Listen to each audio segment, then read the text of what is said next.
Assalamu alaikum and Ramadan Mubarak, everyone. I hope you're having a great start to your Ramadan. And this month is like the holiest month for us as Muslims, where we fast from sunrise to sunset. And the main purpose of fasting in the month of Ramadan is because Allah has told us to. And at the same time, we gain lots of taqwa or God consciousness and also gain lots of good deeds and rewards. So it's a great month for us to really benefit from. And today we're going to be talking a little bit about what foods to eat to help nourish us during this month, and also in terms of exercise, what we can do to help us stay active and fit during this month, and while also keeping in mind that we'll be fasting as well. So let's go ahead and start off with one of the main questions that I get asked a lot as a personal trainer and a nutritionist is, when is the best time to work out during Ramadan? So that is a very tough question to give a one clear-cut, straight answer to this. But today we'll kind of talk a little bit about the pros and cons of working out at different times and what exercises can be recommended for us to do while fasting or before or after we break our fast. So one of the timings that we can try to work out in is before suhoor. Now, the great thing about this is that you're able to eat and drink and replenish yourself and hydrate yourself. The only con to this is that you have to wake up super early in the morning, and our sleep schedules are already a little off in the month of Ramadan because we stay up to do prayers and du'as and things like that. But it works for some people because depending on their schedule, if they're busy throughout the day, then usually before suhoor might work best for them. The other time is in the day, either after suhoor or midday, but you just have to keep in mind that you will be fasting, so there is that chance that you're gonna feel hungry, you're gonna feel thirsty, and you can't hydrate yourself before or after you work out because you'll be fasting that time. But that might also be a good option too, because if you're super busy for suhoor time, iftar time, and that's the only time you have, then you can definitely squeeze in a workout. You just have to keep in mind, and we'll talk about this later too, of how we can kind of lower the intensity so that you're still moving your body, you're still working your muscles and stuff, but you're not pushing it too much to where you're gonna be super fatigued. And also keeping in mind that hydration is super important while fasting.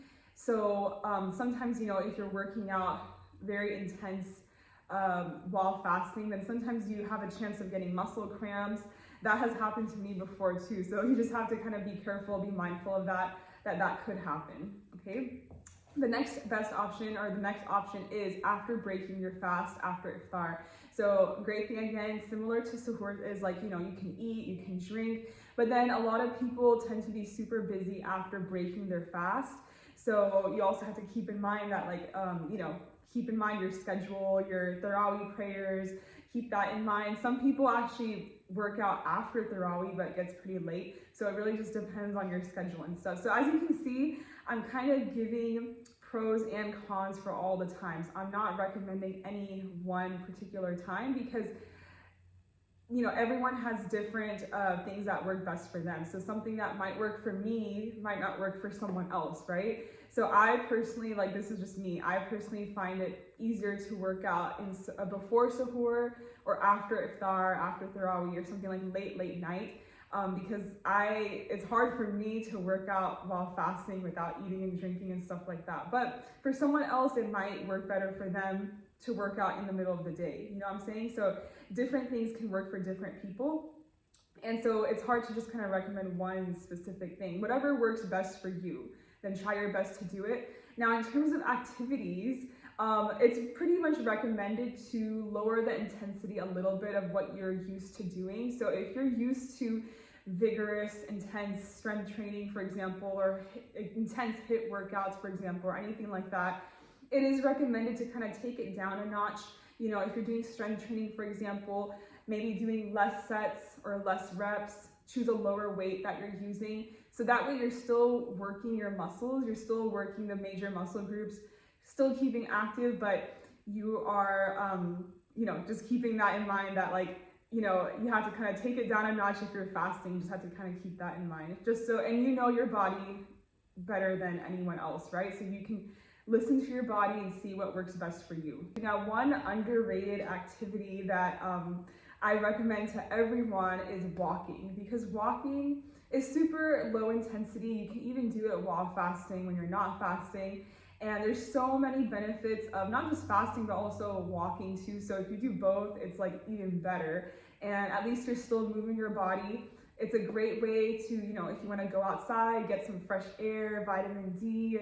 And so it's also keeping you moving and stuff. So that's a great way to stay active in the month of Ramadan. Hydration is super important, right? But again, we only have such a small window to eat and drink. We have between iftar and suhoor. So the best recommendation in order for you to keep hydrated while fasting, and especially if you plan on working out while fasting and things like that, is to try your best to split your water intake in that time period between iftar and suhoor. Just try your best to keep drinking water consistently in that time period. When you go for Tarawih, bring your water bottle with you. Bring your reusable water bottle with you and sip on it in between as you're doing Tarawih prayers, so that way you stay hydrated. And then after you come back from Tarawih, also have some water. Before suhoor, have some water. So that way, try to have like kind of a set, not schedule, but set, like I'm gonna have water at this every hour, every 2 hours, I'm gonna drink some water, that way you're also trying your best, putting in that effort to stay hydrated. All right, so we wanna try our best to hydrate ourselves, drink plenty of water, and also incorporate healthy fats, protein, whole grains. And the main thing that I wanna kind of mention too is protein is super, super important. I kind of already mentioned this as well, that we need to try our best to get in enough protein. But the reason why is because during the month of Ramadan, some people may gain weight, some people may lose weight. It just depends on, how many calories you end up eating for suhoor and iftar, right? But a lot of people also tend to lose muscle mass during the month of Ramadan, just because you might not be working out as much, or you're not eating enough, or you're not eating as much, or especially not eating enough, as much protein as you usually would, right? So protein, like that tends to happen. That's kind of common during the month of Ramadan, to lose some muscle, and it's not going to mess up any progress necessarily that you made in the gym and things like that. But there are ways that we can try our best to preserve as much muscle as possible during the month of Ramadan. So best way for that is, of course, keeping active, trying your best to strength train every now and then, walking, just staying active, trying your best to do that. But also nutrition plays a big role in that too, is that trying your best to have as much protein as possible.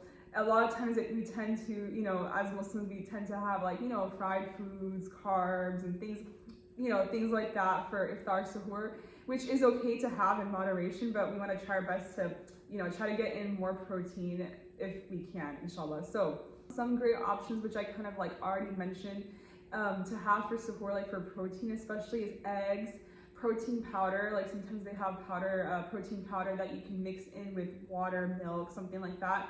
And that's a great, easy, grab and go type thing to get in some protein. There's some protein bars out there too. That's also convenient if you're in a time crunch, you're in a rush, you woke up late and your fajr's about to happen, you can probably use one of those. But also yogurt is really, really great. Greek yogurt, they have 0 added sugar yogurts if that's something that you're into.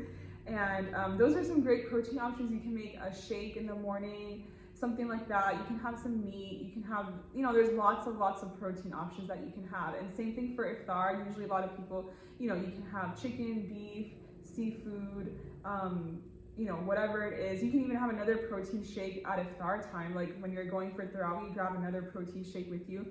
And they also have the ready-made protein shakes too. So if you don't feel like mixing the powder and everything, they have the ready-made protein shakes. That's another great option. Another great food item that you can have to keep yourself energized while fasting, and it's also sunnah too, everyone knows this, is dates. Dates have so many vitamins and minerals, and it has that natural sugar, so it's gonna help provide you that energy that you need. So it's really great if you can have some for suhoor time. A lot of people tend to have it for iftar anyway when they're breaking their fast, but also having it for suhoor, you can have an odd number of dates and stuff since it's a sunnah, and it'll provide you with those natural sugars to help you stay energized throughout the day.